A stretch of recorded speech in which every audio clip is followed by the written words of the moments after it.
Hello everyone and welcome to DJAMS. I'm Sparksy and I'm here with another Warframe review. Today we're checking out Mirage. Mirage is described as a sly conjurer. Do you believe in magic, Tenno? Mirage's deceiving influence on the battlefield might make you. A master of illusion, Mirage confounds the enemy in a spectacle of style and power. Now this is probably one of my favourite Warframes, and as usual we're going to show you all of her abilities, then tell you what you need to make her and how to get hold of her. And I'm here with the help of my Kubro named Jaeger. Mirage's first ability is called Hall of Mirrors, where you basically make copies of yourself, like so. At its highest rank, you will make up to about 4 copies of yourself. As you can see, there are 4 around me. They don't do the same amount of damage as your weapon does. They do a fraction of the damage, otherwise it would be such an OP ability.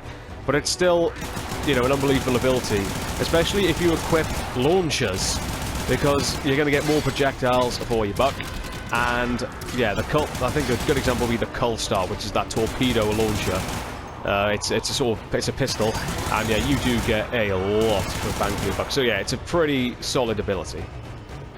Mirage's second ability is called Sleight of Hand. This is a pretty bad map to show it off, but we'll show it anyway. It's basically where you turn objects around you into traps. So, for example, these chests are now act as proximity mines. If anyone walks near them, they explode. Other features that you can add to it, or that Sleight of Hand can do, is that it can add electricity to ziplines, so enemies will get shot when they use it. And the Corpus maps are probably a good example of Sleight of Hand, because they activate the security cameras and the turrets in your favour, which is pretty cool. So yeah, it's a decent ability. You just got to make sure you're on the right map to use it. Mirage's third ability is called Eclipse, where you basically take on 2 different forms. When you are in the light, you deal more damage. So like so, I'm dealing more damage per shot. Whereas if you're in the shadows, you reduce incoming damage. So as you can see here, I'm currently in the shade, and I'm in the light. It's a decent ability, especially when you're under the cosh. So if you're up against high-level enemies and you just can't deal with them, whack on Eclipse and stay in the light, because then, you know, you can deal more damage.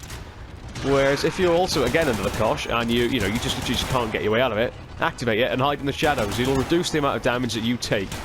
So it's an ability that works both, you know, well for attack and defense. So yeah, another solid ability to add to Mirage's arsenal. And finally, Mirage's fourth ability is called Prism. This is probably, again, one of my favourite abilities. You basically make a giant prism that shoots laser beams, and it just wipes out enemies. A good thing is you can let it go and it'll drain energy, or you can cancel it and it blinds all enemies that are nearby. It's so impressive. You know, if you're on a map where you just need to clear enemies like so. Oh, look, we've just cleared this wave. Admittedly, there weren't that many enemies, but we've cleared it. It's an ability that I would say can help Mirage dominate maps. There are some Warframes that dominate maps more than others. Mirage is definitely one of those Warframes that can dominate a map. Especially if you're just sending off Prism all the time. There we go, don't need to do anything, sit back, let the Prism do its thing. If you're up against high-level enemies, activate it early, and you blind them. See, that Drac there doesn't have a clue what's going on. And yeah, this is why Mirage is one of my favourite Warframes. But yeah, those are the abilities of Warframe. So let's give a bit of a review when we go back to the list at the end of this defense. Okay guys, I'm going to be doing something a little bit different with my reviews now. I'm going to be basically judging Warframes based on categories. Beforehand, I used to just go back to the list and tell you what you needed to make the Warframe, how to get hold of it, and then just some general good and bad points. It wasn't properly a proper review, so I'm going to be judging them on categories. I'm going to be judging them on 6 main categories, but we'll go through them as we go along in this little review session. The first category I'm judging Warframes on will be their abilities, or powers if you want to call it that. Now, Mirage's abilities, as I've gone through, are all pretty decent, and I'm going to be awarding Mirage an 8 out of 10 for her abilities. The only sort of leeway that I'm giving is the fact that Sleight of Hand is an ability that works on certain maps, and sometimes the traps just aren't effective as they could be.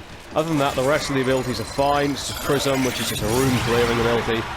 And I keep getting confused with Sleight of Hand and Hall of Mirrors. But Hall of Mirrors is the ability where you basically do this, make copies of yourself, and it's a pretty decent ability. So yeah, 8 out of 10 for Mirage based on her powers. The second category I am judging Warframes on is skill level. So I'm basically, what do I mean by this? Well, basically, so how easy is it to use the Warframes? You know, do you really need to have any skill level to use them? You know, is there anything you need to be aware of when you use them? Now, Mirage is a pretty easy Warframe to use, and I'm going to award her out of 5, because that's what I'm going to be giving the scoring system. I'm going to be giving her a 4 out of 5 for ease of use. It was the only ability where you may have to think a little bit harder than the rest is when you use sleight of hand to make traps and stuff. For example, you know, those traps may not be as effective as others. So, yeah, 4 out of 5 for Mirage based on her skill level. The third category I'm basing Warframes on is their style, of which I shall be awarding a rating out of 5. Now, Mirage is a very good-looking Warframe. She's based on a Harlequin, hence why I've got the Harlequin Mirage helmet on, which I believe is the best helmet to put on Mirage. This is her default one, pretty decent. I've got nothing wrong with that, but I just prefer the Harlequin one. Harlequin one, it just makes her look better, makes her more that sort of Harlequin, gives her more that Harlequin look. I don't know what went wrong with this one. I mean, this helmet, the Trivalent, I have no idea. Don't really know what that's supposed to be. Answer on a postcard, please. I just don't really like it. Other than that, you know, you can add on, with her animation set, you know, agile, pretty decent. Noble. When you don't equip a weapon, she has her hand on her hip, so she's a very precious Warframe. But yeah, out of 5, I'm going to be giving Mirage a 4, mainly because I don't like that Trivalent Mirage helmet. If it was another decent helmet, it would be a 5 out of 5 star, because I really do like the look of Mirage. She looks even better than when I put the cape on her. I usually only put capes on Warframes that I like. So yeah, a 4 out of 5 for the style of Mirage. The fourth category I will be judging Warframes on is their acquisition. Now, as I sort of speak about this segment, what you need to get hold of the Warframes and everything else will be flashing up on the screen, so you don't need to worry about, you know, trying to listen to me all the time. So, to get hold of Mirage, you basically need to undertake a quest called the Hidden Messages quest. It's on the market, and it requires some rare resources to make. So, for that, I will be giving Mirage, out of a ranking of 5, I'll be giving Mirage a sort of a 4 out of 5 to try and get hold of her. She's the higher the sort of rating, the harder it is to get hold of Warframe. She's by no means the hardest Warframe to get hold of. Going through the quest itself is pretty easy. Getting hold of it is probably the only bad part, because you need Orokin ciphers that are found in the Derelict missions in vaults, of which you're going to need one of the 4 dragon keys to open. Now, to do the vault runs, you're basically going to be needing a party of 4, and make sure that everyone has one of the different dragon keys equipped. Because the vaults, as I said, need to be opened by a certain dragon key. So, for example, if you turn up on your own in a derelict mission, find the vault, and you have a Hobble dragon key, and it requires the bleeding dragon key, well, you're shit out of luck. So, yeah, I'd recommend that you go in the recruiting channel looking for vault runs, and then you'll get the Orokin ciphers that you need. The fifth category I will be judging Warframes based on is the lore. So basically the story behind the Warframe. Now, this will be given a rating out of 5. Now, for Mirage, she has her own quest, which is pretty nice. I'm not going to be giving any spoilers away. So I'll let you basically go off and determine that. So the only thing I will say is that from the quest, you can basically attain that Mirage is a pretty sort of old, one of the oldest Warframes, which is pretty interesting. It's a pretty interesting quest. You need to solve 3 riddles to try and get the different component blueprints.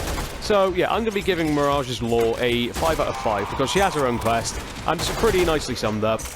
And yeah, it's a pretty decent quest to go through. So yeah, 5 out of 5 for the lore of Mirage. Having had my face smashed in by a butcher, let's go through the final category that I'll be judging Warframes on, my own personal enjoyment. Now, Mirage is a Warframe that I very, very much enjoy playing with. She definitely is a sort of trickster. You've got all the abilities to sort of play around with, and they're all good. I like Mirage. I like the design of her. I like her abilities. I just like everything about Mirage. The only thing that I will say that is her downside is the fact that she has very low health and low shields. That is a major sticking point for her survivability. It just makes her, you know, she just can't deal with high-level energies or high-level enemies or she can deal with them, but not in a large quantity. So, for example, if you're doing a defense mission on your own on Ceres or something, she's probably not going to be lasting very long. But that is pretty much the only downside I can find to her. She has a variety of upsides. She has a decent aura polarity. I've got energy siphon on. As you can see, my energy keeps going up, which is a pretty awesome polarity to have on, especially for Mirage, to play around her abilities. She has decent power. She has 3 different polarity types on her outbuild, so you can play around with them as well as adding on the formulas to put your own polarities on. But yeah, I personally like Mirage, so out of 10, I will be giving her a 9, because there are... The survivability is probably the only bit that I don't like of Mirage. She just doesn't last as long as I would like her to do. But then, when you take into account her powers, her abilities, that's probably the reason why she does have such low health and shields. Okay then guys, that concludes the review of Mirage. This is probably one of the first times where Lourdes hasn't popped up, which I am glad. And I would like to thank everyone who's been watching the series so far. Some of the videos have got 50 plus views, which is pretty good for me on this channel. So thank you for those of you who are watching this who watch previous videos. Thanks for that. Always add comments if I've said anything wrong about Warframe, or if I just haven't taken something into account. Add in a comment, and then I'll probably readdress that if I look at it again. And I will endeavour to get back to you. If one of my videos gets 100 views, then I will do a Prime Warframe review, which I would very much like to do, as I do quite like the Prime Warframes. They look good, and I have got a few in my arsenal to look upon. So this concludes the review of Mirage. Thanks for watching. Please like and subscribe, and a big thank you to all of you who have watched my videos. And please check out the rest of the DJAMS channel.